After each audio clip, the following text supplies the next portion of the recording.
All right, everybody, welcome out to the Log Room Guys Craft Beer Show. It is Tuesday, April the 22nd, 2025. Jersey Johnny coming at you. With me, as always, none other than Mr. Beer Samurai, reporting all the way from Austin, Texas. How are you this evening, Mr. Samurai? I'm good. I've got a Carl. You've You got don't have a Carl. I have a Carl. You have, He has you, a Carl. I have a Carl. You both have a call. I don't have a call. Carl. You both, Carl. you, Carl. Carl. Carl. I said Carl. You both have a Carl. Is that that's a Jersey accent? I guess. Yes. It sounds like Carl. Yeah, it's probably just the headphones coming through there. I don't have a Carl. You Carl. guys have the Carl. Yeah, so you both suck. I don't have a Carl. There you go. Anyway, how are you two fine gents, folks? Look, we're gonna jump straight to the guest tonight, obviously, because he's on camera with Mr. Samurai. So please welcome to the show, Mr. Bryan Winslow, founder and owner of St. Elmo Brewing in Austin, Texas. How are you this evening? I'm doing sir? great, man. How are you? I am doing fine. I'm doing fine. I keep saying this evening. It's technically not evening where you are for another 8 minutes, but it all works. It's close enough. It's close enough. So we'll call it evening. Yeah. When does the evening start, really? 6, right? That's what I always thought, right? 6 o'clock. Sure. Okay. We'll go with that. Yeah. We'll go on. Yeah. It's all good. It's still Tuesday, and it's still time to drink a beer. And since you guys are already drinking, why don't you tell everybody what Carl is, and then we'll start to talk about everything else while I pour my beer. He makes it. It's named after him, sort of, in a way. Sure.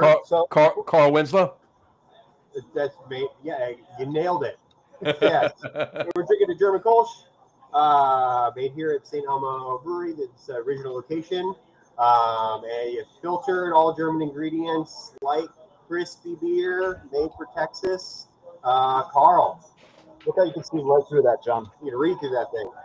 You can see my face. That is beautiful. That is beautiful. Right. We've Filtered beer is a beautiful thing. Oh, and we've said it a few times in the show that you get too many of these beers that it's not clear, it's not crisp, it's overly hot. Yep. No, you've nailed the style. It's a beautiful beer. Look at this. This is lawnmower beer. It is. It is. Just an ode to a beer called Lawnmower. I have to shout him out because a brewery called St. Arnold in Houston, Texas, where I was raised, it was like the first craft beer I ever fell in love with is a beer called Lawnmower from that brewery. It's a German Kolsch, and yeah, it inspired Carl and many other awesome beers here at St. Elmo. That's awesome. So, that sounds fantastic. Dave, might you be bringing some of that back with you? Uh-huh. Okay. Oh, yeah, no. If you can pry it out of Carrie's hands. Tell her there'll be a little reciprocity if she allows one to make its way out of her hand. They have to leave some live oak in the Airbnb to bring some of this home. There you go. So well, just drink the live oak in the Airbnb. That's all. Yeah. I'm just right there.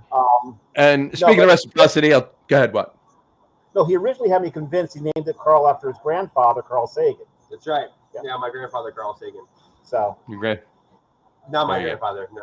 But that's how he had me convinced that. Carl Sagan rules. No, it is named after Carl Winslow. My last name Winslow.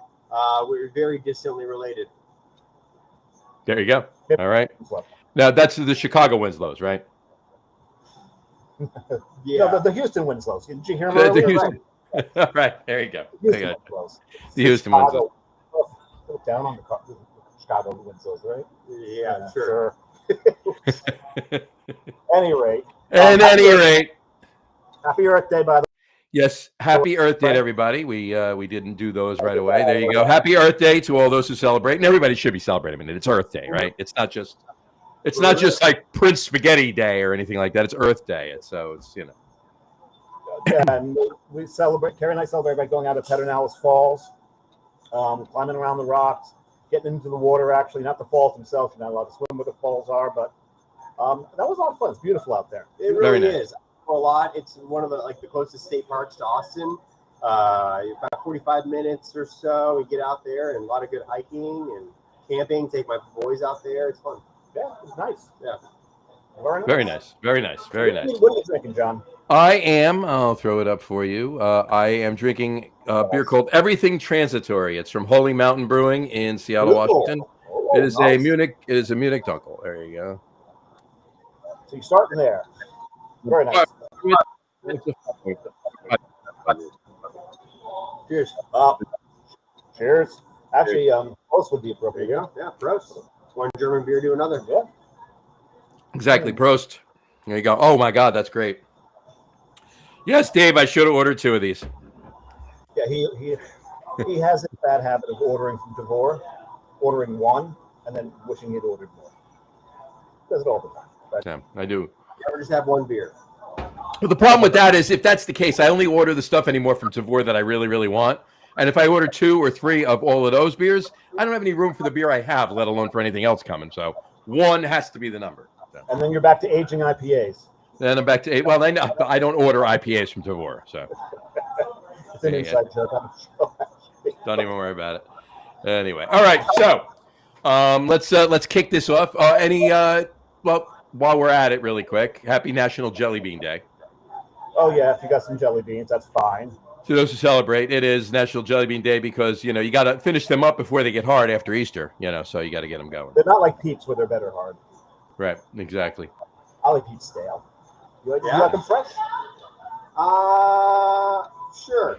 Yes. The one thing that we can probably agree on, you probably don't like them in beer. No. Yeah. Okay. No, we all agree on that one. I like my beer in beer. You like beer? I like beer flavored beer. I do. Definitely. 100%. And then, of course, as Dave pointed out before, Happy National School Bus Driver Appreciation Day. You gotta appreciate them. I think they didn't appreciate me earlier because I was trying to get across the highway in Dripping Spring from Pig Pen Brew. How does it pronounce it? Acopin? Acopon Brewing. Yeah. Acopon Brewing. Brewery, English style brewery in Dripping Springs. Yeah, I tried to cross the road and blocked off. So you do a little Frogger action trying to get across the highway? Yeah, and I failed, and I think I backed up traffic in Dripping Springs for a good 3 miles. Good for you. Yeah. Ready to go. Yeah, there's a lot of traffic. Where traffic backs up, Dripping Springs. Yeah. There you go. So you know how people talk about how bad traffic is in their town, where like that's New Jersey. Of course. Oh, yeah. Austin's traffic's like ours. Yeah, it's brutal. It's really bad here. I've been told over the years, and not specifically this, but I've been told a number of things over the years from anybody. I have yet to get to Austin. I need to get down there, but yeah, I mean, the only Texas town I've been to is Dallas. That's it. So, but I gotta get there. Crying shame. Yeah, I gotta get to Austin. But I've been told by many people, a few people that have moved to Austin, a bunch of people that have been there. There are several similarities, minor similarities here and there with Austin to New Jersey. Not specific, but not specifically the town by any means, but like retrospect, like music scene, certain music scenes, stuff like that. Food.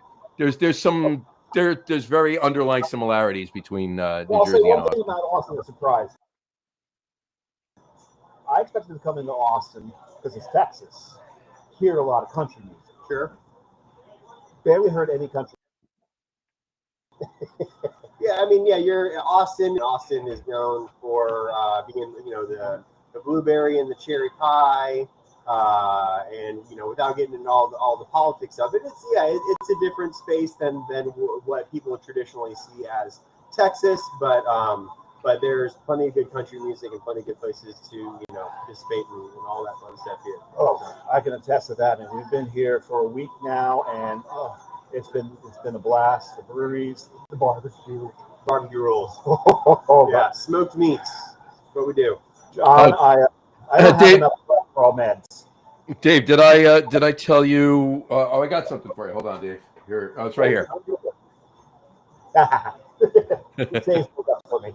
That was just for you, Dave. All right. So let's get this. The only thing I'll say about the politics here is I was told one thing about the politics here is that it is a little island of blue and a sea of red. Yeah, right. And that is quite accurate.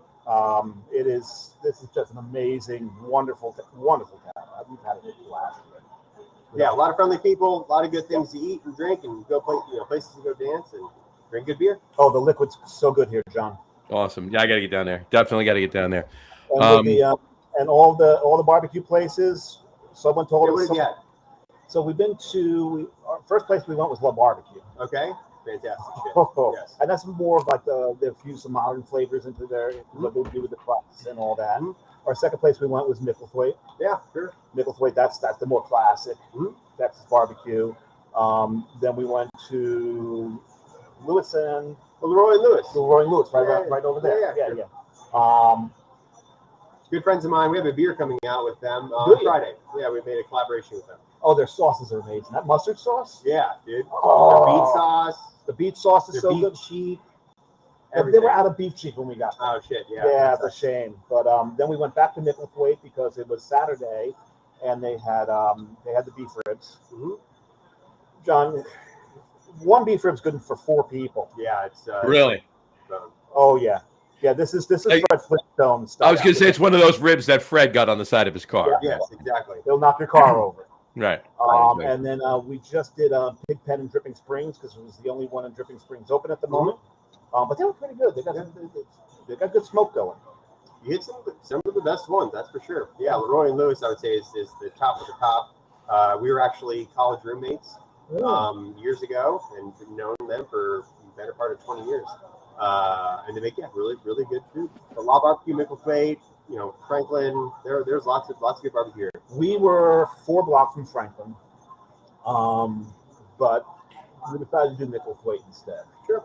And we were told that the only difference between the barbecues here, it's either at 11 or a 12 on a scale from 1 to 10. Yeah, right. Yeah, constant peaking. Yeah, that makes sense. Yes. And the biggest difference between the barbecue joints is, it depends upon. There are differences. Some people do their brisket a little drier. Some do it so fatty that you don't have enough cholesterol mix with you whatsoever. It doesn't matter how many you brought. But the thing that divides them is probably the sides. Sure. That's where it can get very divisive. Absolutely. Is because those vary a lot more. Salted meat can vary so much. Yep. But yes, you can get a lot of your personality inside. Like Laura Lewis has awesome kimchi, and they dive into really experimental, new school flavors and ideas. Where you go to Franklin, or you go to Lockhart to Black's Barbecue or whatever, you can get classic potato salad. Yeah. Kind of OG staples. So. Oh, Micklethwaite has the chili cheese grits. Oh, and their mac and cheese. Oh, so good stuff. Oh yeah. I'm probably about. Usually when I go on vacation, I come back lighter. Not this one.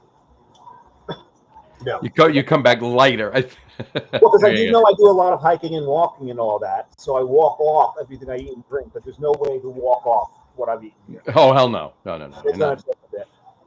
It's one of those where you've eaten so much that you can't sleep at night, but you can't roll over. Oh yeah, absolutely. Yeah, that's gonna be me this Saturday night. What are you doing this Saturday night? My daughter Rachel's getting married. That's right. Oh, congratulations. So between all of the food at the cocktail hour and a half. Congratulations to you and your family, and I'm sorry to your pocketbook. And when's the next one? How many months? My other daughter's getting married 4 months in September. 4 months. There you go. Damn. Yeah. So he's poor at fuck right now. Yeah. But already.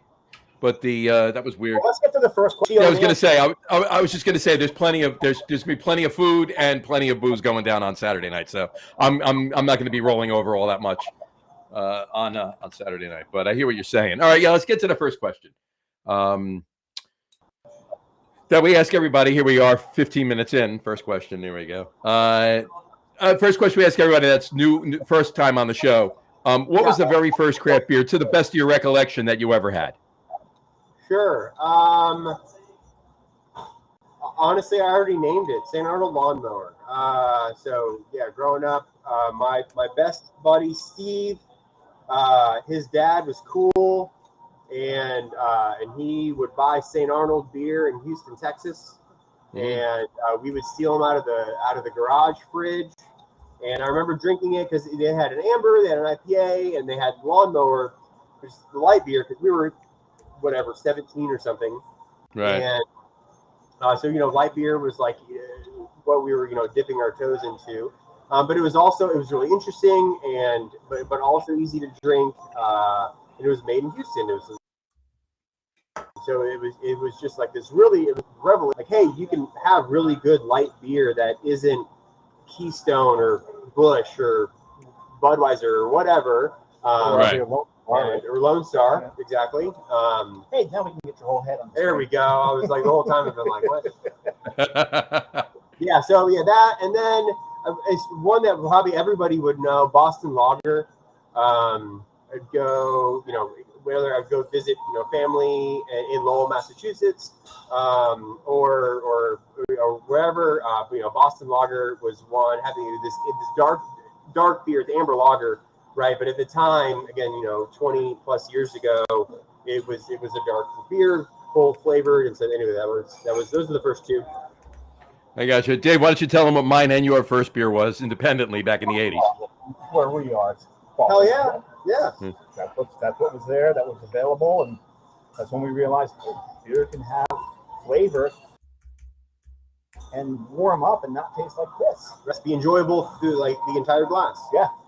Rather than having Exactly. to chug it so you can taste it. Yep. There's a reason this is- that the mouths turn blue, because that's at that point it numbs your taste buds. Hurry up. Just hurry up. Yeah. Just drink it now. 100%. This Dunkel is fantastic. I do wish I'd have gotten like 3 of these. This is fantastic.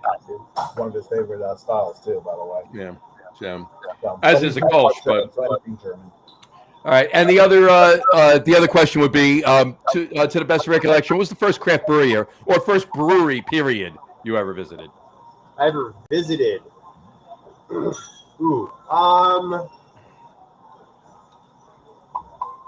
St. Arnold was also early there, but I will probably say the first one I ever visited was Independence Brewing here in Austin, Texas.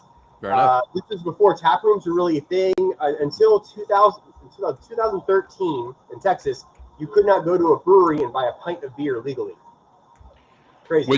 Which means New Jersey beat Texas? Seriously? We actually beat Texas on that one because we couldn't do it either. You could get Until September 2012. And so what but you had to take the tour. See, exactly. Yeah. So you could buy a tour or buy the glass, an empty glass. They give you the beer, right? There's all the the loopholes.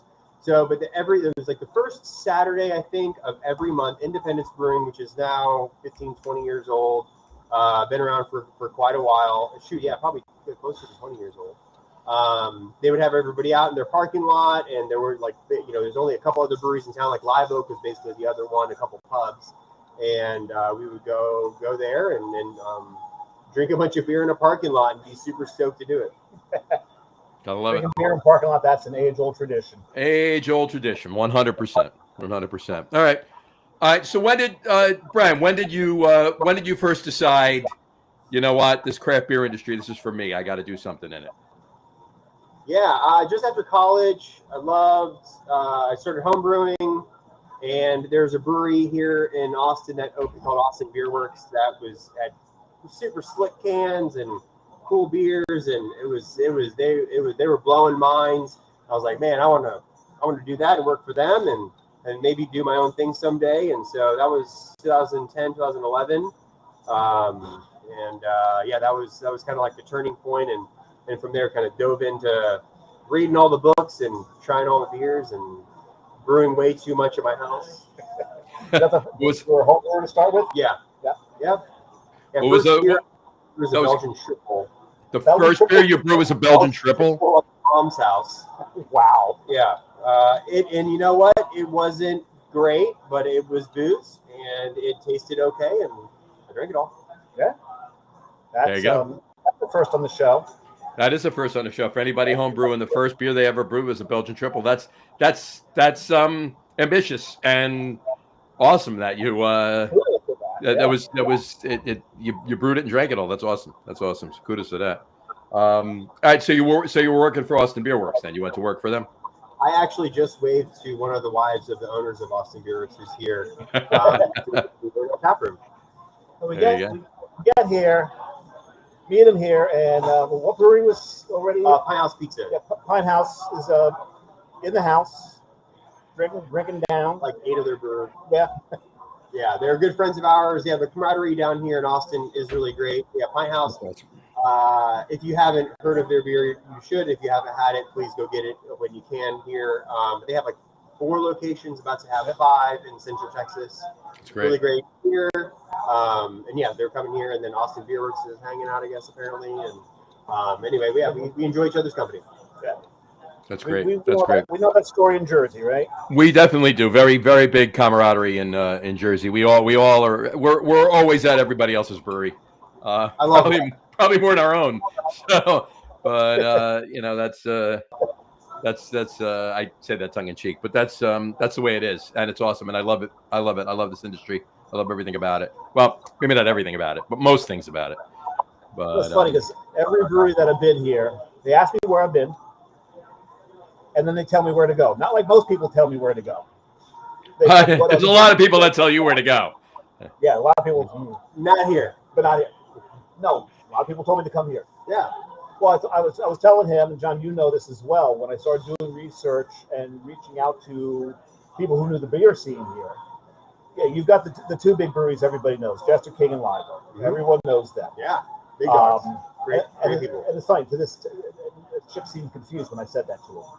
He's like, really? You know about Live Oak? What? Everyone does. Yeah, dude. Yes, he goes, outside the beer nerds? Like, well, maybe not outside the beer nerds, but right in that same breath, maybe on the XL, was St. Elmo. St. Elmo. Everybody asked about it. My brother's been here. When I asked Debbie Serta, she was like, you got to get there. Alacron, Tony. It's like, yes. You got to get. He knows Tony. He knows Tony Drury. Tony Drury. I tell him. I think in the encyclopedia under the term shotgunning a beer, there's a picture of Tony. So there is. That's right. There is. So, especially if you can do it with your fingernail. Especially if you can open the beer with your fingernail and yeah.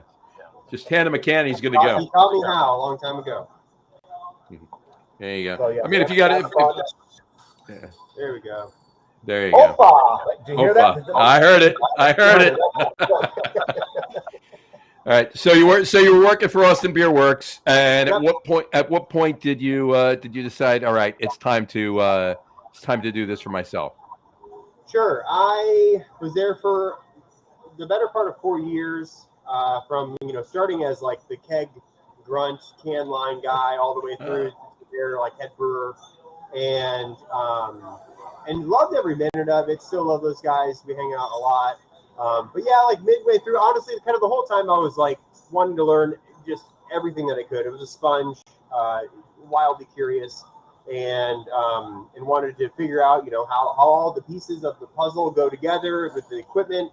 Sure. To make beer and make a story and then put on fun events and then after a couple years I was like, oh, okay, I conceptually get this, and then I started to realize South Austin, where I lived at the time, didn't have a whole lot of options. The ABGB didn't exist yet at that time. Pine House didn't have any locations down here. There weren't really many breweries in this side of town. And I think one of my favorite things about breweries is how they can act like a restaurant, like a neighborhood pub, and they can bring people together in the third space and make beer for the people around them, not these like massive giant factories that make beer for a whole country or world. And so I was like, hey, let's do this, and found a spot here and kind of just dove in. Now let's talk about here. Sure. This area right here is called the Yard. And John, if I were to take the camera outside and just shoot straight down this way, right? Because the anchor on one end, with a couple of restaurants, right? Yep. The burger, Spicy Boys, fried chicken, and Patty Palace smash burgers. But then it's St. Elmo, and when you shoot down that direction and you look, you got still Austin. There's a sake joint down there, a couple of beer halls, vagrancy down vacancy down at the end. Vagrancy. I like that one. Where they pissed me off. The vacancy down the end. So, were you the first establishment in the Yard? We were. Okay, so the Yard was built around you guys. I would say more or less, not around us. We were the first one that was open, but still Austin Spokesman, which is a coffee roastery, and the Austin Winery the four of us, winery, yeah. It's an urban winery. The four of us all opened within like 8 months of each other. Oh, wow. That's cool. And so we were the first one. We started a little bit earlier. The distillery is pretty massive. Still Austin, if you haven't had their bourbon, you can get it throughout Texas. It's really wonderful. When we're done here and I've had some spicy boys, I'm probably going to There you go. Yeah, Good nightcap, yeah, for sure. Yeah. Yeah, great stuff. Anyway, so I was spokesman in Austin Winery. We also opened about the same time, with the vision of creating this district here, and it's gone really well, man. It's been a fun ride. It started as like, it was all like auto potty paint shops and drywall, whatever. And this place was a junkyard. It was like floor to ceiling trashing here that we all cleared out ourselves. Stripped the whole building down to literally nothing but metal and concrete, and then built it all back into the brewery. And so, and all of the other businesses did basically the same thing. So it was kind of like, using, polishing some turds here to turn the yard into what it is. It's amazing. It really is. And look, that's got to have some history behind it. I actually haven't talked to too many people about that. That's our logo. Amazing. That's our logo. You see the flag back there? St. Elmo. That's the St. Elmo. That is literally the first edition of the St. Elmo flag, our logo ever. Our designers who really helped create the business and the artwork and the brand with us. They at our first branding meeting ever, when we decided on the logo, like on the digital screen, they painted this for me and my business partner at the time as like the first edition of it. They hand painted it off a projector and handed it to us. And yeah, that's the first edition of our logo ever, and it hangs above the brew house. So I'm very. That has seen some shit. That's more than 10 years old at this point. And Now, speaking of that, to the yard. When I went to the website, some of the media, one of the things that really stood out, because we talk about community and how beers work in communities, like Storm pushed through here and took the whole town down. Probably 2021, the ice storm. Yeah. You You guys were instrumental in helping people. How did you hear about that? It's on your. There's a link to the article on your website. On our website or their website? On media. If you go into media in there, it's in there. Okay. And I was reading that and this is fascinating because this is what you look through. That's history. a crazy story. So in Texas, it's usually hot, which a lot like today. No. Well, for some of the Northeast, it was over. It is not hot today. What was it today? It hit 90 today. It's hot. That's not for us. It's not. For us, that is not hot. 3 digits is hot for them. It actually hit 90 here on Saturday, Dave. By the way, just want to let you know. And so we're not used to cold, and none of our infrastructure is used to cold. And in 2021, we had this pretty wild storm in February of that year. I don't remember the dates exactly, but it was like early to mid February, where we had like 4 or 5 days in a row where it was in the teens, and we had a ton of snow, and like we went like sledding down hills in my neighborhood, which is the thing you do not do in Texas. You have sleds? And no, like on cardboard. Well, yeah, like tires and shit, right? And so parts of it were fun. Like my kids had a blast, but everybody's pipes in the whole town burst. All of the power lines, because we have above ground power lines everywhere, all broke. And there were hundreds of thousands of people that didn't have water and that didn't have power and they didn't have heat for like weeks on end. And the majority of the city, for at least 3 or 4 days, no one had clean water at all, like spare a few exceptions. And so one of those exceptions was our brewery that happens to be on the same power like grid as a hospital that's down the street. And so they are able to, that's a priority for them, right? Like people in the hospital, you know, power, all those people die, right? So like that's pretty serious. So we're on that power grid. We had power that night. I mean, again, it's like in here for us, this is serious stuff. It's like 10 degrees. All the pipes are bursting. Me and the plumbers are fixing the pipes out front so that we can have water here because we do have electricity and then can make heat. And so, but everybody else doesn't have clean drinking water. So everybody knows this. We put it out on social media. Hey, we do have water, and I can boil it, and none of the water coming through the pipes is clean because the whole system is down and all the water is dirty. So we can boil it and hand it out to people. Right, exactly. So we're in the kettle, right? So we came up with a system. So we use our kettle and our HLT and cold liquor tank, and through a system to basically boil and cast out, and boil and cast out, and basically clean water as quickly as we can. And we handed out water to people, to restaurants and other businesses so they could open, and then to people for a few days. And the first day we had like 1,000 people show up. And we had people line up for a quarter mile down the street. That's one of the pictures I saw. There were your hand in water. There was a woman that came here with a baby that was like 6 days old, and she said that I don't have enough water to drink in my house so that I can like make breast milk for my family. And there were like people who came here that like didn't have water, and they were like dehydrated, that like have like all these medicines they need to take, and they're like, this woman's like, my dad's gonna have this heart attack, or because he can't take any of his medicine because they didn't have any water. Like it was like wildly intense. And we're just sitting here like pumping out water as quickly as we can, kind of turned into a water treatment plant for people. And we handed out water for like 12 hours that day. And we did it the next day. We did it for like 3 days in a row. And then slowly but surely, the city's systems all got back. But yeah, that was an intense few days for sure. Yeah, I read through that article. It's like, again, it's the stories we love to hear is how breweries are such a part of the community. Mm-hmm. And it's a give and take between the community and the breweries themselves. The breweries give, they give back. We've seen so many breweries that have like so many charity events. Yeah.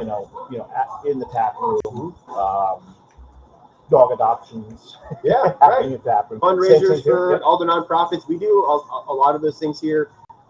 That's one of the things I really love about being in the brewing industry is that we're a third space, and where people have their home, right, and then they have their work, and then there's the third space, and less people go to church, and not to be sacrilegious or anything, but right, like breweries and other spaces like breweries, but the community centers or whatever are turning in that third space that people used to turn to in the church to come together and have camaraderie and love and have a good time and support each other when things get really bad. Yeah, that's you're describing what Europe used to be like in the 16th, 15th century, where the brewery was the center of the town. Right. And it's where everybody met. And yeah, I noticed that whole thing about so when I planned the trip, I didn't realize it was going to be Easter while we're here. So I'm thinking, okay, everything's going to be might be closed. Maybe we can get some food, cook it at the Airbnb. And then I started looking around and everything. Not only is everything open, everyone's got specials going on for Easter. Yeah, that's fun. So we spent Easter at Vista Brewing. Yeah. And then at Chester King. So there was I think it was Easter for us was beer and goats. Yes, there you go. We had to have that goats. Love it. Chester King rules, man. That place is cool. Oh, they go to Vista too. Okay, there you go. Yeah, right. I mean, they're not far. Yeah, so we had Easter egg hunts at both spots. Did Yep. Yeah. What's in the Easter egg? Mainly candy for kids. We're very family friendly. We have playscapes for kids at both locations for St. Elmo. And then we definitely do some beer tokens, drink tokens for mom and dad, so that everybody wins. It was I think it was a monastery brewery that was in Belgium that they actually hid some of their on the grounds. Love it as an Easter egg hunt. It's great. Johnny, you go into a second.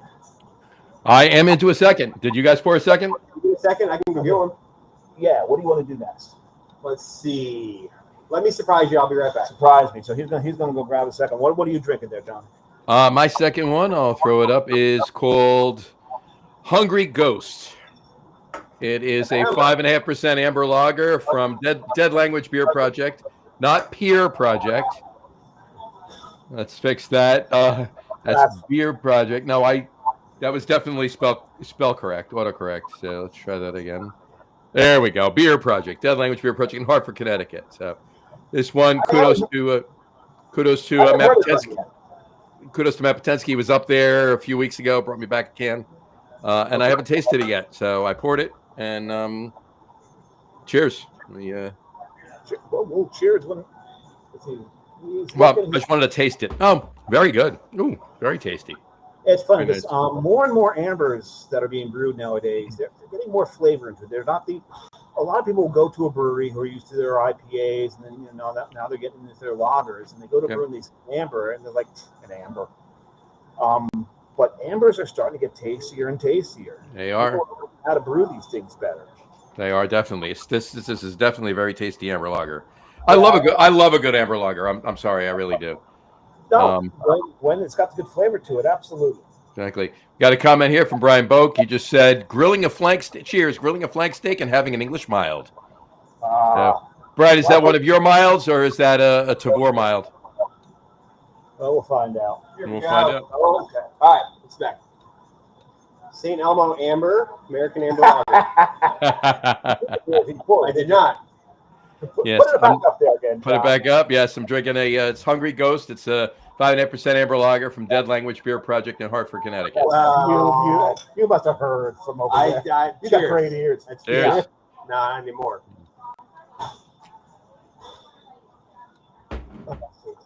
There you go. And Brian just commented he is drinking. It's his own. It's the Boak's English mild. There you go. And whatchamacallit. And then Wanderback Beerworks said no fried potatoes with that steak, Brian. Oh, that's pretty funny. You know, without even knowing. Interesting. That you say that. Yeah. Stick around for the top three later. There you go. Yeah, seriously. We were talking about while you were over there that it used to be that the amber with the Y. No, he was talking about our commenter. Bryan Boak, the other guy. He's another. He used to brew. He still brews, but he used to have a brewery in New Jersey. He had the brewery since closed, but he still brews his beers. Okay. And if he likes it well enough, you get to taste them every now and then, especially at tailgates. All right. Yeah, he's got one of the biggest tailgates going in New Jersey. He does. Oh, your Giants games? At the Giants games. Yeah. At the Giants games, yes. Well, he's a Houston fan, so that's fine. Yeah, so we don't. That's fine. We don't have to dance around that. But we're talking about when you go back to like breweries about 10 years ago, you look up there, you go amber, and you skip it. Yeah. Right. Nowadays, people are starting to brew tasty damn ambers now, because you're getting. I think we're getting better malts, or we're learning the style better. What's going on? Why is this so damn tasty, Brian? Ooh, great question. I think I don't think the malt is better. I mean, the maltsters would probably be pissed that I said that, but I think that the malt is relatively consistent over the last 20. But I think people are more intentional about every little part of the brewing process. So I really think that every beer that in general that you're making, you're getting, is going to incrementally get better all the time, whether it's this style or another. I think that the reason that you're seeing a resurgence in amber lager, at least I can speak for our team, is that it wasn't 10 years ago, but probably 20 years ago, Boston Lager, Brooklyn Lager, Yingling, there Fat Tire, even you get into ales. Amber lager, amber beer was what turned a lot of us onto the craft beer movement. Definitely, ambers were definitely gateway, 100% a gateway. Right, exactly. It was the gateway. So for us, it was Shiner Bock in Texas. Sure. Which is still really popular. Still, it just got people. It was this approachable thing that was a little bit different, a little sweeter, a little fuller, but still like crisp. That got people to drink something different than Budweiser or Coors or whatever, right? And that's was our initial love, and then we went into and then double IPA and Imperial Stout and all these crazy hazies and all this other shit. And now it's like, kind of revisiting the classics. And this is our revisiting the classics and an ode to the beers that we fell in love with and why we do craft beer, which is one of those is amber lager. I just did something with an amber lager I don't think I've ever done with an amber lager before. I just switched it around in my mouth just to get all that flavor out of it. And there you go. I've done that with a few other styles. I've never done that. You know a lot of the styles, not that, yeah. A little bit of caramel. That's fantastic. So Wanderback Beer Works. I'm assuming. Show them that filter action. That's very nice. Right? Very nice. Very nice. Very nice. So Wanderback Beer Works. I'm assuming it's Chris. Brian just commented Yes, fried potato cubes and corn. He said, "There you go." Interesting. That's what he's making with the flank steak. So, With the flank steak. which we like. I'm not sure which when I get back to Thursday. I don't think I'm going to eat beef for like 3 months when I get back. Yeah, you probably won't. Yeah. It's probably maybe a week, and then you'll be good to go. Texas beef. There you go. Yeah, I'm gonna have my first taste of beef outside of the state and go, yeah, this sucks. We'll see. Man. Depends on where you go, but I hear you definitely. Bryan, you mentioned you're a Texans fan. Yes, sir. So you're Texans. I just watched a movie last night with one of your former running backs in it. Which one? Arian Foster. Oh, Arian Foster the vegan. Yeah, dude, love Arian Foster. What movie was he in? He was in Draft Day. He was in what? Draft Day. With Kevin Costner. I don't know that movie. It was the Kevin Costner was the Really? Kevin Costner was the Browns GM, and it was the whole single day of the whole movie was that day. Oh, Browns. See, so all my family it's Texans and then Browns for me. Well, there you go. My whole family is from the Cleveland area, and I've actually been to more Browns games than Texans. Oh wow! And so I have picking winners over here. Yeah, there you go. Well, I haven't been to Houston. Obviously, I haven't been to that stadium, but I've been up to Cleveland to First Energy Field. That's a pretty cool stadium. So it is. It is. And, yes. and the Rock and Roll Hall of Fame is almost right next door, so it's a block and a half away. So it is. Yep. Short walk. Bratwurst at the stadium. Mm-hmm. Exactly. So, all right. So, talk about some of the beers you brew. Obviously, you had you guys had Carl before. What's this one? What's the amber called? Amber. Yep, amber. Yeah, St. Elmo Amber Lager. Just St. Elmo Amber. Okay. I think to date it's been about 300 unique beers since we've opened. The brewery's about 8.5 years old. We'll be 9 in December. And so while Carl is, Kolsch's our flagship, we love all types of beer. And we brew all types of beer. A lot of lager beer, a lot of, German, Czech, American Pilsner. Nice. We brew a lot of kettle sour, fruited kettle sour. Where we ferment, it's kettle sour. So we do 2 fermentations. One with yogurt culture that makes the lactic acid bacteria, right.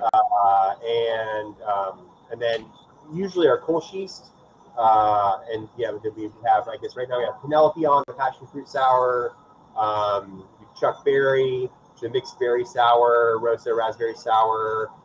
Coming up in a month or so is Vincent Van Gogh, the mango sour. I like that. Yeah, Vincent Van Gogh. Vincent Mango. Vincent Mango. There you go. Yes. So, and then a lot of traditional styles too, English beers, and we really like to brew it all. At this point, handed that over to our brewing team, and they make a lot of. We have like a really good dark Czech lager on called Milo.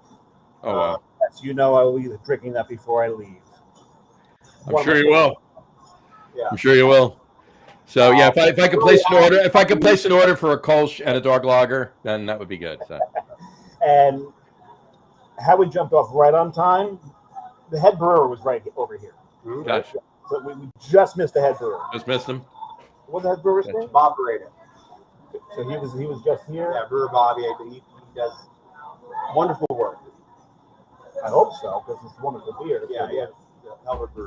Proofs in the beer glass. That's awesome. That's awesome. It was one of the breweries out there were talking about how every particular type of grain that you can use to brew beer is grown in Texas. Say it again. He said almost every grain that you can make grain to make beer is you can find in Texas. Do you source your grain from Texas, or I see the Wireman sticker, so yes, some come from Jersey. Mm-hmm. You can grow barley and grain and then malt it in Texas. It is not the ideal place to do that. I'm not a maltster, climate-wise, yeah. Yes. Barley grows best and healthiest in northern climates, Idaho and Canada and places like that. So we source for Carl and a lot of our lager beer. We really do use Wireman or Best malts or Continental malt. For those styles and for what that malt does, we really haven't found North American varieties that do it the same. Nice. And we've tried, but at the same time, we've used Gambrinus with a lot of success, and we've used Grease and a few others for some of our IPAs and pale ales and other beers. So we use a blend of both of them, but predominantly use European malt. Okay. Yeah. I think that same person also said, though, that the hops here In Texas? Yeah. Yeah, not where you grew up. I probably won't restate what he said about the hops. Yeah.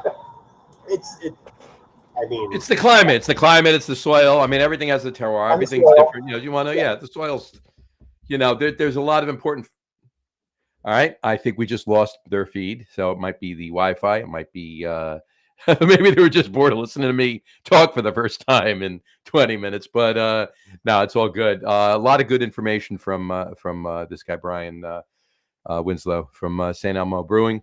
I'm assuming they'll be back momentarily, but I will keep talking for a moment, and hopefully they do come back. But awesome. If you're we have people watching down in Texas. Anybody on the Austin Craft Beer Group that's watching, or any of the Texas groups, I'm assuming you know about St. Elmo.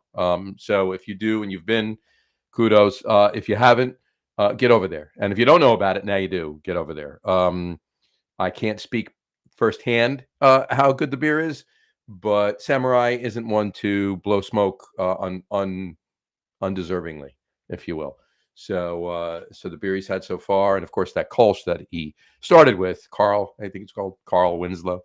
Carl, I don't know if he got my joke, or my reference to the Chicago Winslows. Obviously, Carl Winslow being from Family Matters, but in any event, I'll ask him that before we're done, assuming they come back.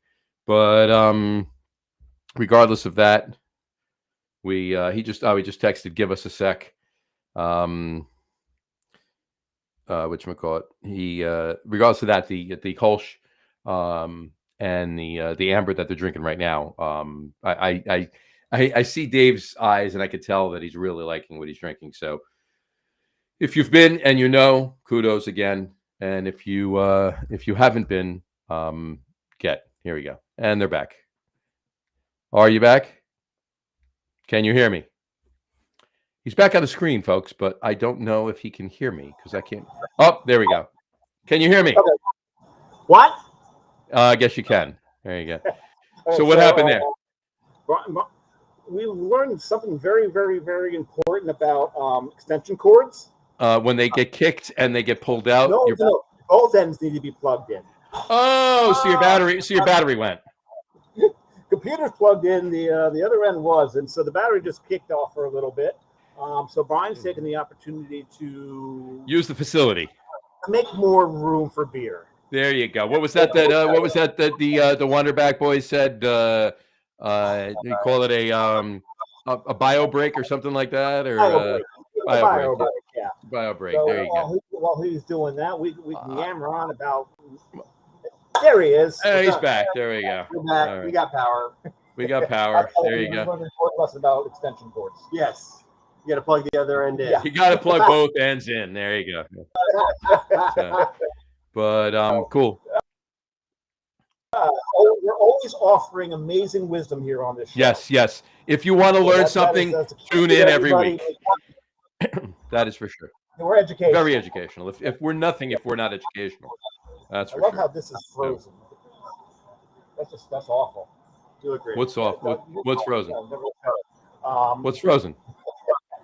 So what we were talking about Texas hops and how probably Texas hops. Yeah, everything is. Yeah, it's the it's the soil and the climate. You need that to, put it to terroir, right? Right. Yeah. Just in the same instance that you're not going to find a vast selection of really great barbecue in Idaho. You know. So No, Citizen 33's got some really damn good food, and they had. I said a vast selection of really great barbecue. I didn't say you won't find any. I said a big selection of really great barbecue. And just a word in for Citizen 33. Banana farm in Idaho maybe is a better analogy. It's probably You won't find it. There you go. That's more apples and apples. Yeah. Orange Grove in Minnesota. probably not. Probably not. Fair enough. But can they grow barley? Yes, they can. They can grow barley.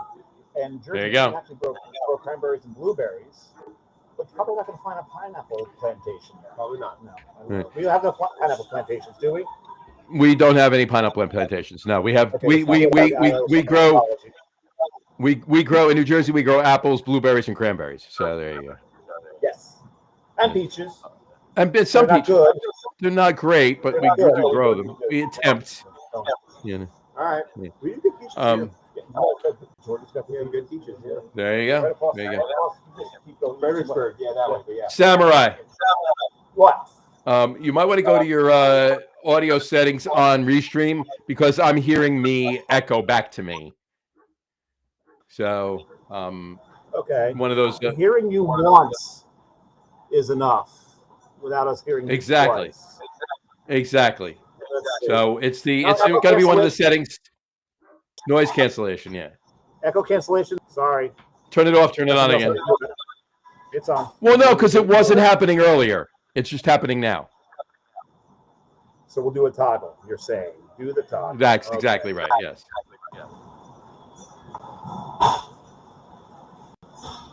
How's that? Is that any better? How is that? That's good. Okay, No, it's so we not. just had I'm back. Okay. Anyway, so we're done talking about Texas hops. What's next on the list, John? What do you got? I'm still drinking my. My amber. What question do you have? I was joking. So now you mentioned your beers you brew. Did you mention like in New Jersey, in a lot of other states, obviously, like keep the lights on beer or IPAs, especially in the Northeast. We're doing New England's and stuff like that. How many IPAs? Like, is that still a thing? Like in Texas, you're brewing a vast quantity of different IPAs as well as all the other styles, or do you only zero in on a couple? Oh, yeah, we brew a lot of different IPA. Yes, I think IPA and lager, though, compared to other regions, are pretty equal here. So we'll probably do a equal variety of lager and IPA. But yes, whether it's multiple different types of West Coast, classic American, we don't really do English anymore. Nobody wants those. And lots of hazy IPA. Nice. Very nice. So you do a lot of. Sorry, I'm eating a pretzel. I'm drinking an amber lager. I need a pretzel. So, Good. Yeah. So yeah, we brew. Brew a lot of hazy IPA. And honestly, in Texas, though, I think West Coast is a really good fit. It's so hot, and something that's dry, crisp, refreshing. But also, when you want something assertive and bitter like an IPA, West Coast definitely tend to be pretty popular here. Oh, absolutely. No. And I love the fact that they're, for somebody to tell me that, and I've heard this a number of times from younger craft beer drinkers, of course, but, that old-fashioned style of West Coast IPA is making a comeback. I'm like, old-fashioned style of West Coast IPA, So, it's certainly not old by any means, because I'm not old by any means, and it's not. Both the younger drinkers. Of course. In Jersey and other places, we've seen a dip in craft beer sales because the younger drinkers aren't drinking as much as our generations. Sure. Between that here as well. Definitely. Yeah. And they're drinking less alcohol in general. Younger generations. Weed's legal-ish here. Yeah, I think there's a variety of reasons. I think that they're intoxicated less in general, and they're doing it in different ways. I think a lot of it has to do with the fact that they're significantly less social in person. Yeah. They They're online so much. are scratching their social serotonin switch with their phone, and they have sex less, they drive less, they drink less, they party less, and because they are consuming the world digitally more. They're doom scrolling every day, and that's their life. Sure, and I also consume Instagram quite a bit, or whatever. But that was the world that they were born into, whereas I transitioned from it, from a childhood that it did not exist at all, to one that's all they've had. So so they're doing all these things less, which means that we all drink more, again, for a variety of reasons, but one, because we all are programmed to want to be together with other people in person and put the screen down, and then there's kids, right? Yeah. So I don't know. I mean, that's my 2 cents on it. Another thing is that they drink less alcohol, but they really want a variety. So at both of our locations, it was the original location when we opened, we had 5 beers, we had pour over coffee, sparkling water, and that was it. We didn't have soda or wine or cider or seltzer or liquor or anything else. It was literally our beer and water and coffee, take it or leave it. And now we have since evolved over the last 8-9 years to have frozen drinks and cocktails and wine and cider and lots of other options. I wish we could do that in Jersey. The other, the entire public, but definitely the younger public, they want to have 3 different types or 4 different types of drinks throughout the night. Whereas older generations are like, I'm an IPA guy. I am a Dunkel guy. I am a whatever. So I'm going to go have 4 Dunkels. But they aren't like that. They're not going to go have 4 of the same cocktail. They're going to have literally a different thing every single time because they have had variety at their fingertips for their entire life. Whereas if you look at the variety of choices that existed years ago, 40 years ago, was just a fraction of what exists now. And so they take advantage of it, which is really fun for us. We have a full coffee menu at the new brewery, and we make all different types of beers and drinks and cider and everything. So where is the new? So we're in South Austin, South Central Austin. The new brewery is in Northeast Austin, about 12 miles that way. Okay. And how long's that been open? About 7 months. 7 months? Yeah. So that must have been a little scary with things starting to dip in the craft beer world, opening a second location. Sure. Yeah, totally. Yeah, it was not ideal. And so this is something we hear a lot. I'm sure John was probably going to get there, probably just going to be into it, is the pandemic. Yeah. Bryan just said, before you move on to that, Bryan just said the ADD generation, he said. Yeah, that's about right. Mm-hmm. Yeah, pretty much. Affect you guys. Mm-hmm. So in Jersey, the breweries became essential. Mm-hmm. They were allowed home delivery.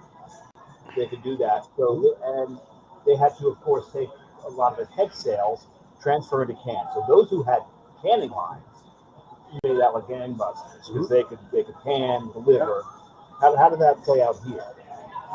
It was really hard. So before the pandemic, we sold 99.5% of all of our beer in draft. Okay. We had a crowler machine. We sold growlers and crowlers out of the tap room at basically almost a non-existent amount. No, that's a bottle filler. Oh, that's a bottle filler. Yeah. So the pandemic hits, and again, either we did do distribution, so it was either at the brewery here, in the bars and restaurants. We were, again, 99.5%, it was almost 100% draft beer. So that was our whole business. And so we had to pivot pretty quickly. We just sold crowlers and growlers, March, April, May of 2020. Which honestly, it's legitimately hard to remember. It was so hard and stressful and chaotic that I legitimately have blacked a lot of it out. Seriously, it was, and I had a young kid at home, and all of us were doing really stressful things. Anyway, but we recognized pretty quickly, look, this is a vulnerability. This is a do or die. So we got a can machine that could do 16-ounce cans, or the 211, a normal size can. You do 12 and 16s of those. So that was a big help, because the crowlers, the 32-ounce crowlers that some of us know or whatever, those sold out within like 5 weeks, and they were basically non-existent. And so you couldn't find the cans. We couldn't even find the cans that we needed to sell. So we needed to get a different machine so that we could buy the cans that were available. So we did that. And then from there, slowly got different machines to make more cans and grow that side of the business. Draft beer eventually started to come back, but is nowhere near where it was before. People don't consume draft beer like they used to.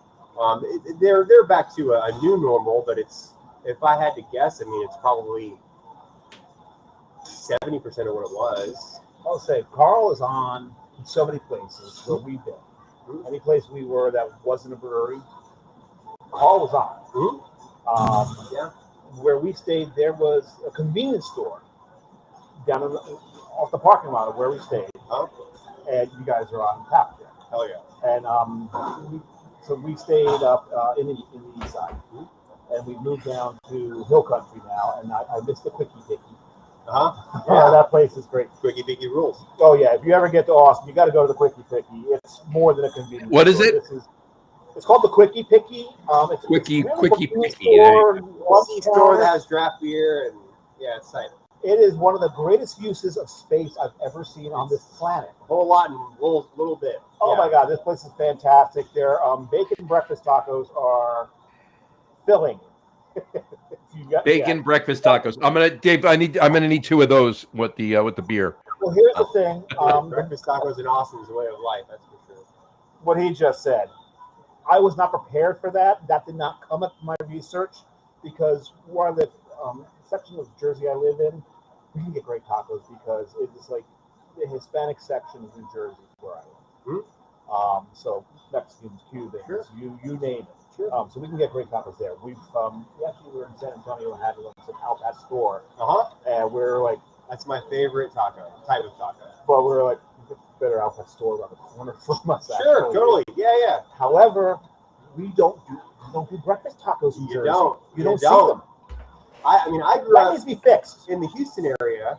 So it was like 3 hours from here. In Texas, 3.5 hours from here is close. Just for reference. Oh, hell yeah. But in Houston, and we didn't have breakfast tacos there really. But it's very much a Central Texas thing. And now, like, it's more of it. That was 30, 40 years ago. But still, like, it was an Austin thing. And yeah, get that bacon, egg, and cheese, man. Oh God, that was such a good taco. Yeah. Good. They did theirs in the flour shell. I think most of the breakfast tacos. Mostly flour. You can get corn, but yeah. You can get corn. They fall apart. And another place that was fantastic, Granny's Tacos. You can walk to Granny's. It was a trailer first, and now they've got a brick and mortar. Sure. And more people need to know about Granny's. All right. It's I think it's on the 7th. Okay. It's on 7th. You got to get the Granny's Tacos. If you do, tell Jose the couple from Jersey. All right. We talked to him for quite a while. He's a good kid. But yeah, breakfast tacos. We need to tell people in Jersey to start making breakfast tacos. Oh, we're gonna have to work on that. I'm right there with you. That can be a mission of this podcast to start getting breakfast tacos done. There we go. We've got a new mission. There you go. All right. Anything coming down the line as far as new beers on the horizon for you guys? Stuff you haven't done yet that you have in the brew schedule? Oh man, well I'll just look around the room. I mean, we have it was just transferred to Lager Vessel Easy, beer called Easy. It's a collaboration beer with it's a bar and a bakery in town called Easy Tiger. Nice. It's a Helles style lager that we do with them every year. Traditional Munich style Helles lager, really lovely. We'll probably give it 6 to 8 weeks and then filter it into all its glory. Vaughn German Pils is in that one. That was our first lager, Vaughn. That's like a Texas style German Pils. So German Pils is a dry, slightly hop forward lager beer.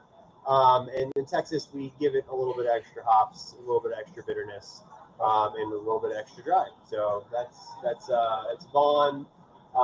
Kind of falls in the heritage of other Texas German Pills like Pearl Snap or Hans.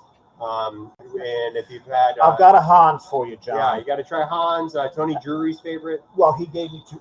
That's why I There got you him go. from. He gave me two Hans. There you That's go. Real Ale. Real Ale just had their 26th anniversary. Yeah. So you said in the solid Hans. And, Right, which is it's just like an extremely assertive, dry, very bitter hop forward German pills. So, perfect. Yeah. Perfect. We also have Vincent Mango, a mango sour that I mentioned, and let's see, what else do we have coming up? We do a beer called Jan. It's a German IPA. Nice. We call it, it's like a made-up style. Spell that, please. Jan, Jan. Okay, thank God, because it sounded like because in Philadelphia there's this thing called Jan, YAWN. I wouldn't expect. That's John. That's not Jan. That's John. J-A-W. I got the W. Yeah. Yeah. No, Jan, J-A or Jan. And German. it's like using like a lot of new school German hops, like Mandarin Bavaria, Hallertau, Blanc, Huelmelin, and like Saphir and some other like noble varieties. And then like really making a strong 6.5% beer, hopping it, dry hopping it, significantly more than a German would. It's like American kind of like West Coast brewing ideas for an IPA with German ingredients. Very nice. Yeah. And I look around.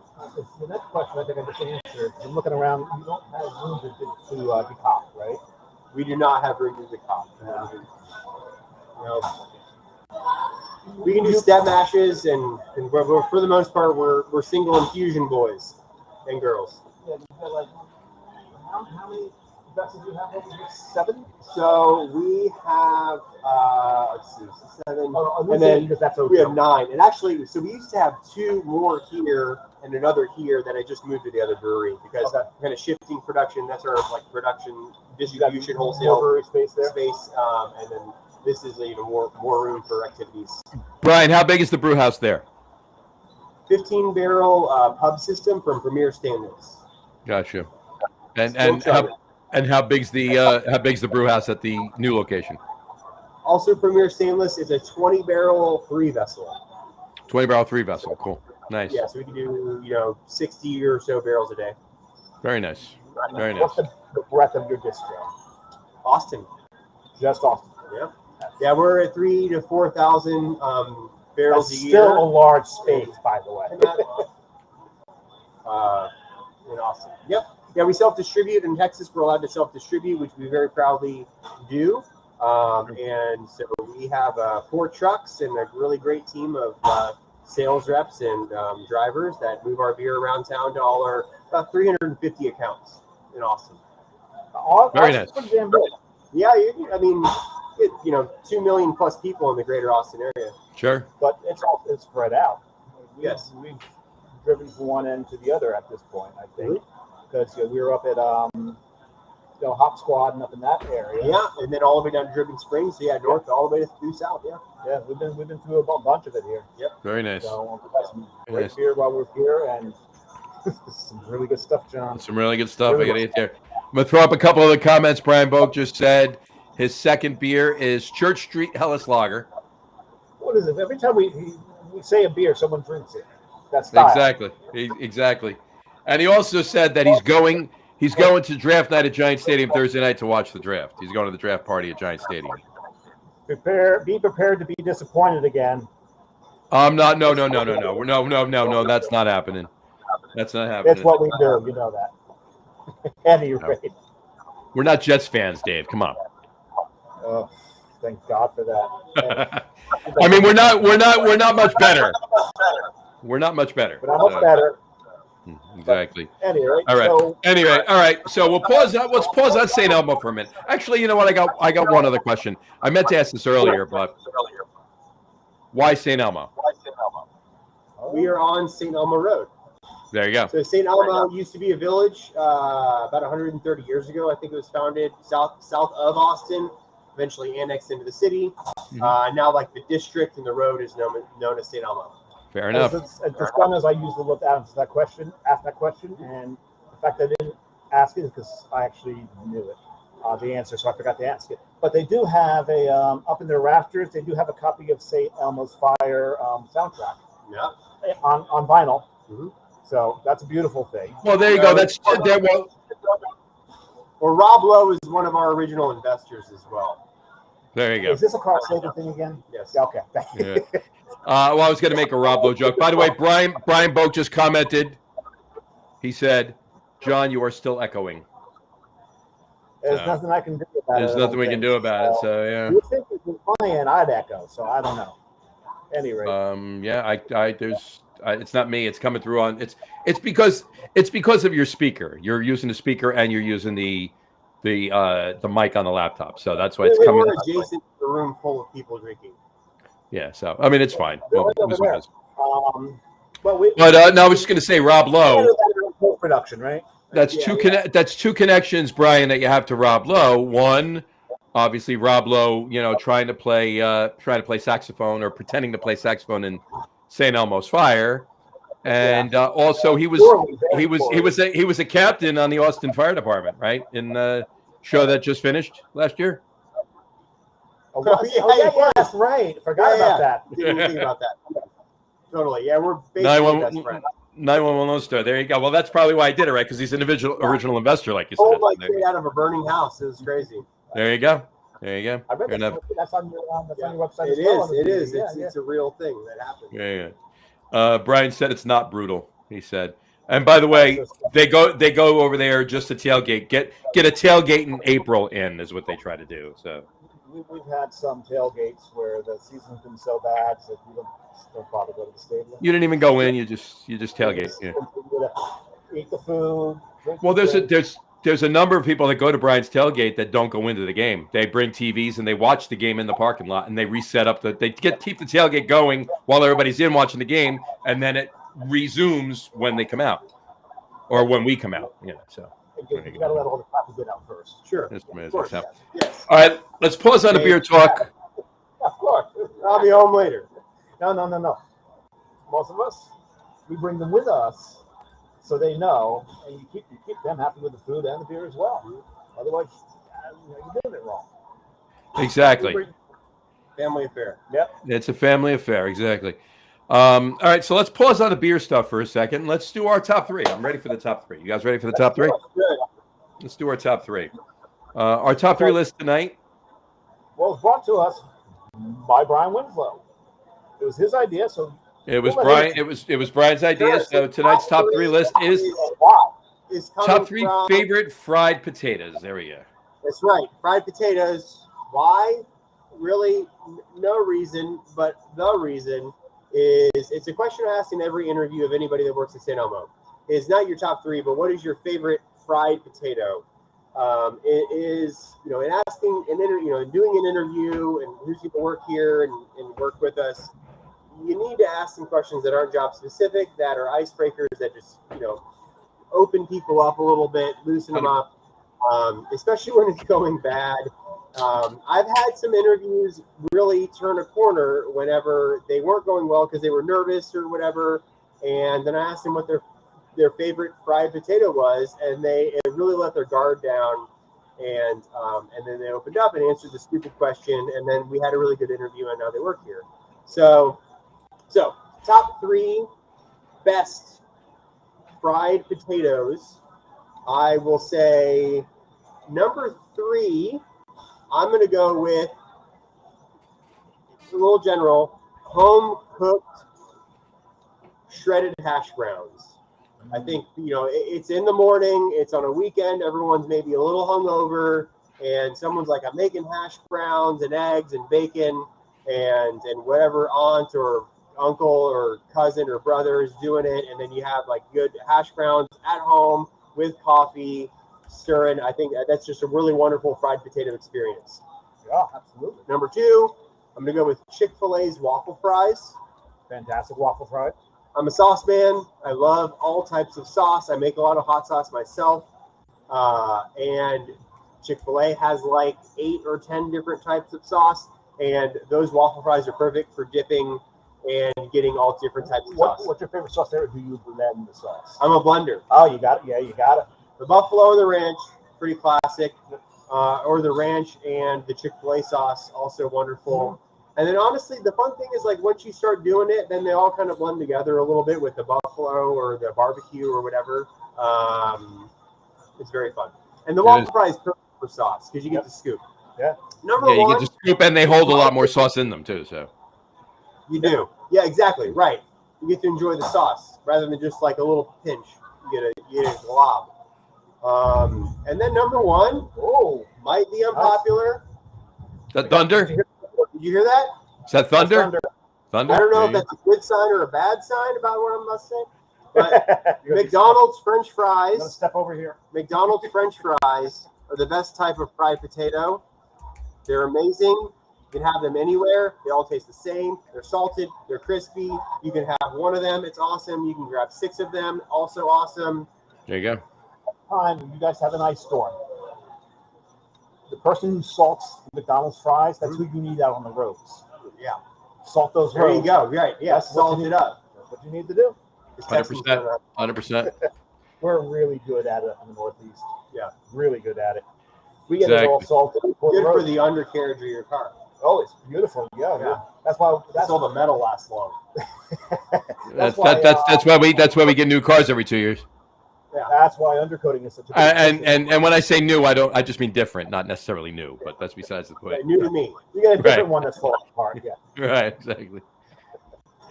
So, all right, Samurai, what are yours? Well, I was going to throw McDonald's fries on there. You can. No, I'm going to leave it as an honorable mention. I can't argue. When it comes to fast food, what I really wish when it comes to the major chains, I wish that you get a Whopper with McDonald's fries. That for me would be perfect for the major chains. Sure. The major chains. Another honorable mention I'm going to throw out there are the scattered hash browns at Waffle House. Right, you got to get those. However, you get them chunked, capped, diced, covered, country. There's so many different ways to get it. But my number 3, John. Yep. Lockies. Okay. Potato pancakes. Little shaved onion in there. Little bit of onion in there, yeah. Right. Get some paprika on them just before you fry them, or just after you fry them. However you want to do it, get the paprika on there. Now, question. Sour cream or applesauce? Sour cream. Sour cream, John? Sour cream. Sour cream here. Yeah. I've seen a lot of people put applesauce on. I get it. Sure, it works. Fine. I won't turn it down if I get one and somebody's handing it to me and there's no others and it's got applesauce on it. I'm eating it. But yeah, I want the sour cream on it. Yeah. My number 2. Poutine.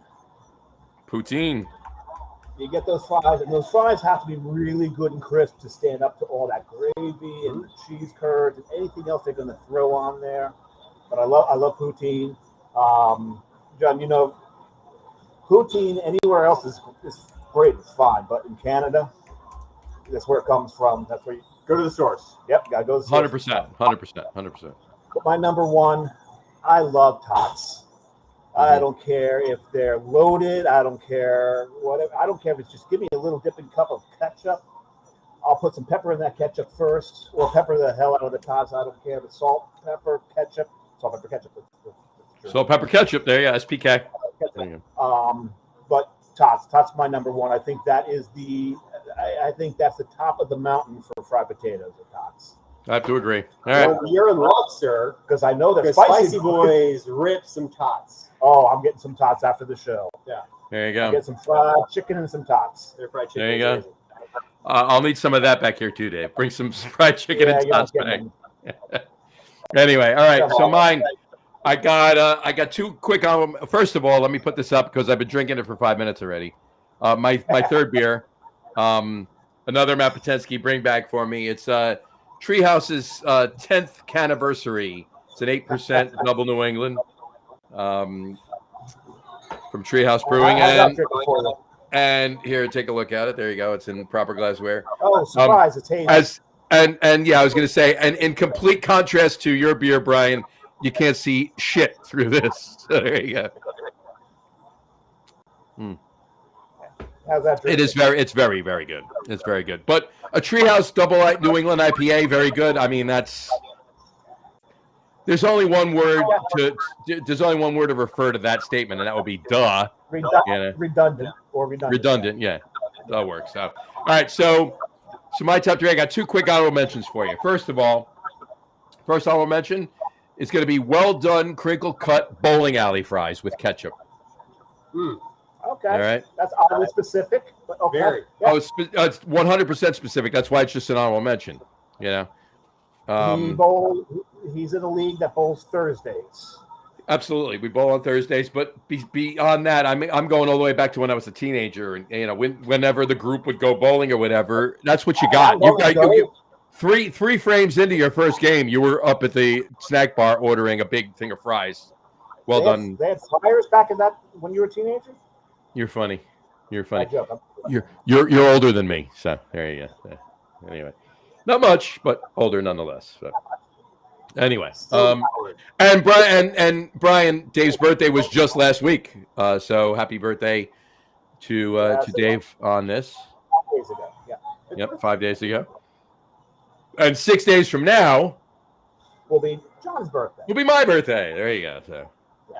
There you go, Sam. After the wedding. There you go. Yeah, exactly. Yeah. So I don't. My daughter and son-in-law will be leaving on their honeymoon that morning. I don't expect a happy birthday phone call from them. So. Anyway, not if he's doing it right. Well, they're leaving then, so shut up, you sick bastard, you. Anyway, and my other honorable mention is you, and I didn't even have it on there, but I totally forgot to even put it on there. You mentioned poutine, disco fries, right? New Jersey's version of poutine, right? So, no meat by any means, what is that? It's like disco fries. Disco fries are steak fries in a diner. You got to get them in a diner. You can get them anywhere, but you got to get them in a New Jersey diner, right? Okay. So plate of crispy steak fries. Has to be crispy. It doesn't have to be steak fries, but yeah, it helps. Right, smothered in mozzarella from Italian mozzarella and brown gravy. Yeah. Okay. Those two things don't necessarily go together, but they do on disco fries. So. Okay, so it was first served at a place called the TikTok Diner. Okay.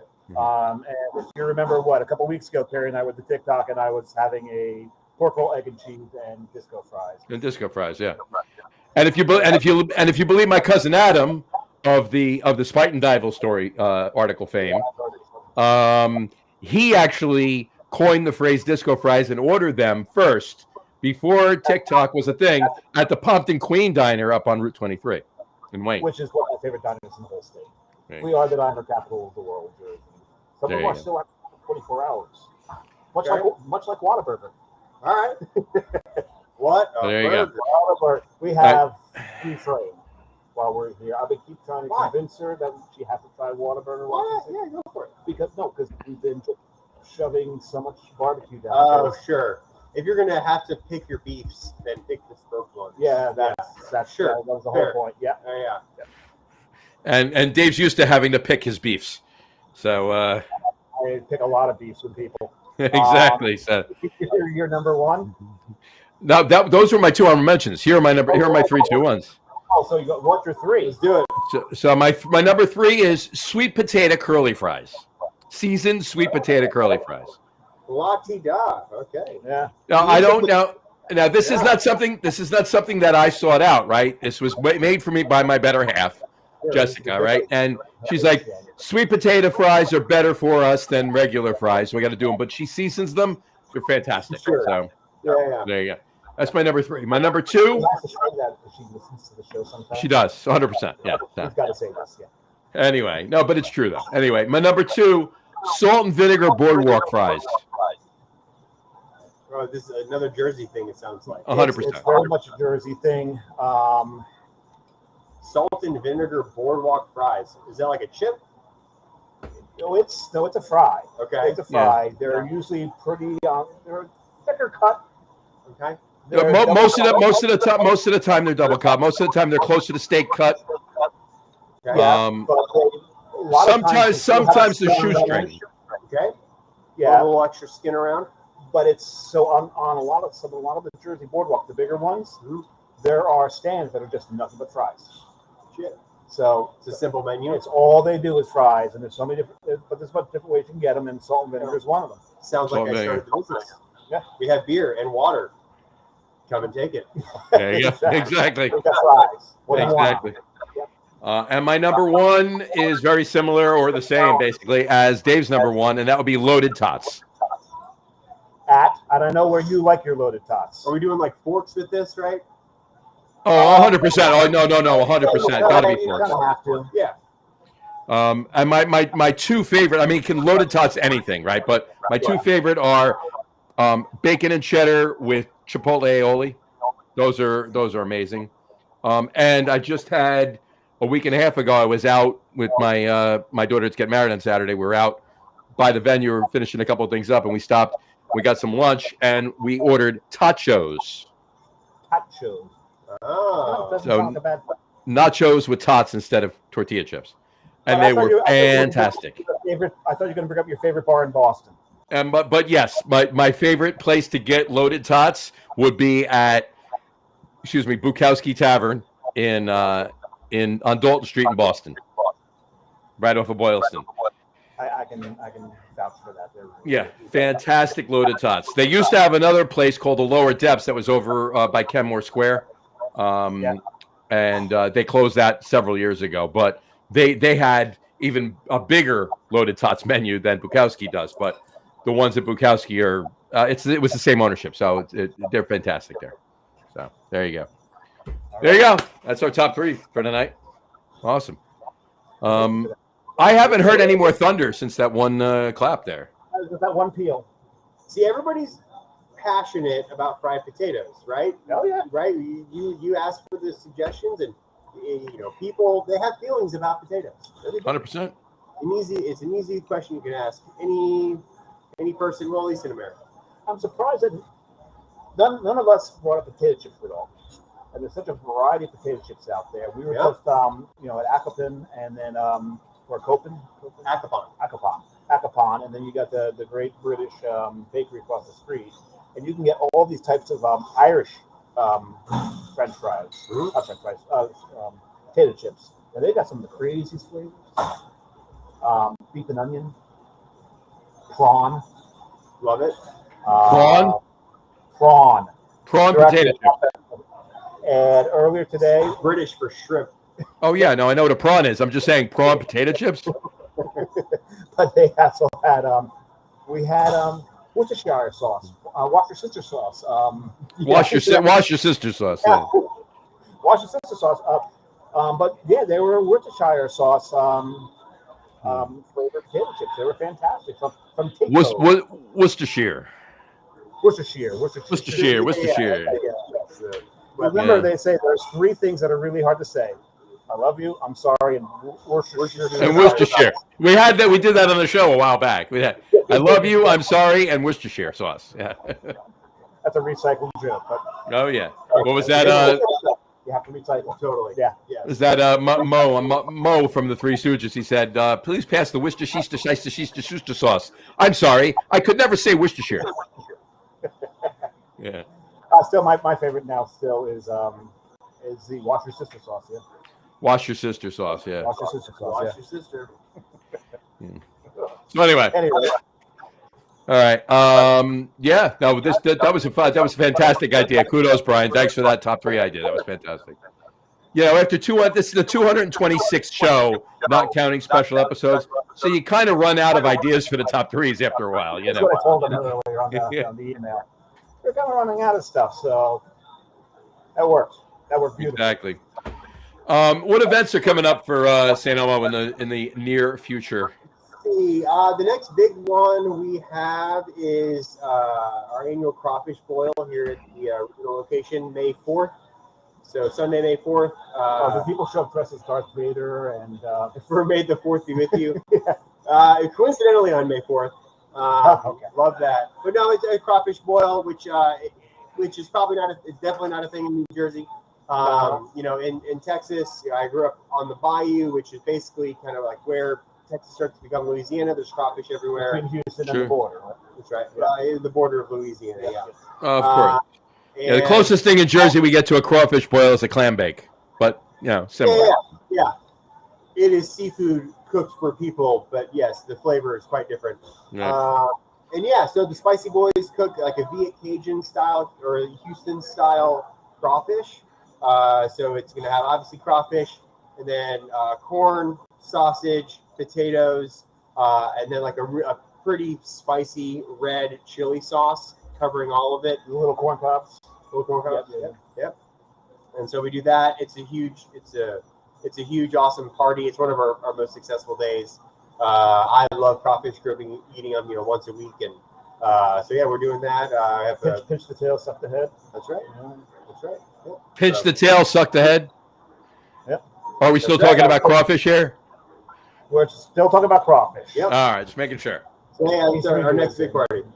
Yeah. Actually, when I was out off the Beer Works, I was trying to figure out because there's so many cars, it's so hard to find a place to park. We went in. There's not a lot of people in the tap room. There's a bunch of people outside, but not enough to match all the cars. Yeah. Realize there's a company that's having a crawfish boil back in the. There you go. So it's a thing. It's a thing here. It's a thing. Gotta love it. There you go. All right. Yeah. So that, we have Grassy Thursday every Thursday. Trivia actually there. Grassy Bluegrass. So Bluegrass. Oh, okay. Yeah, Grassy Yeah, Thursday. Live Bluegrass at the original location every Thursday. Nice. Trivia at both locations every Tuesday. So yeah, we have lots of fun programming here for. Have you guys do beer festivals at all?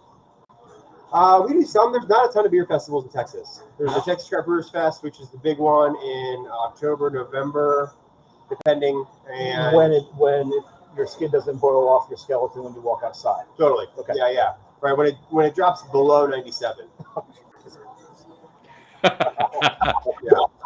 Oh, that's a hell of a base. Yeah, but it's a dry heat, though. It's a dry heat. There you go. It's not. No, it's not not. often It's a it's humid not. heat. It is. The Colorado River goes right through, Yeah. and in their wisdom, they blocked it up to create a Ladybird Lake. Mhm. So there's been added humidity from the lake, Right. and right now Just in there's case you missed it. and they're from what I understand, they're fishing bodies out of the lake because you've got one of your first serial killers in history, right? The Rainy Street Ripper. The Rainy Street Ripper, yeah. We'll talk about that later. The jury's still out on that one, but it is. People are showing up. John, that might be. You might want to make a trip. I'm sure Jersey has never dealt with bodies showing up anywhere. Oh no, because we know how to dispose of them. Okay. Even scarier. Yeah, if you ever dredge the Meadowlands, Yeah, you don't want to do that. You don't want to do that. don't ever do that. Let's put it this way.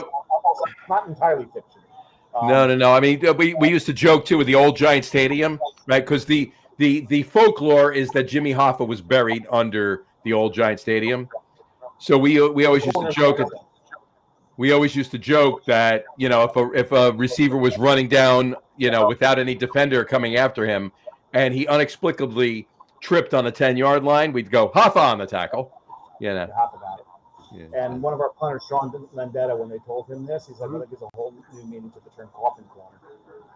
So yeah, it's a thing. Good thing. It's Sure. Story didn't come out of nowhere. you got to do it. Yeah, there you go.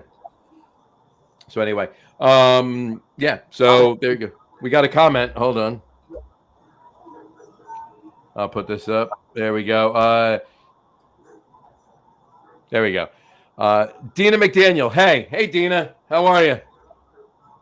Cheers, Dina. Thanks for tuning in. Okay. Cheers. Dina, where are you from? Let us know. Type it in. Let us know.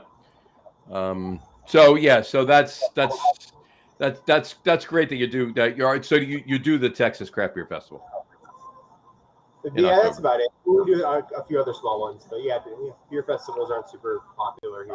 You know what? I mean, they're kind of losing their luster. I mean, they're back in the day. They were like, there was 5 beer festivals every weekend all year long, and they were packed. Now, not so much. It's ebbs and flows and so forth. Yeah, So it got to the point where it's like I have to pay how much to drink as much as I want. And people show up to beer festivals. What's your highest ABV? Yeah, Is that here too? that's right. So what became a way for breweries to get their name and their message and their brand out there just turned into a drunk fest, and nobody gave a shit. They just wanted to drink whatever. So Yep. but we knew this early on. But there was always that one session of the 2 or 3 that a beer fest had. That was always the session to go to because that was the session that the other brewers and the bar owners and the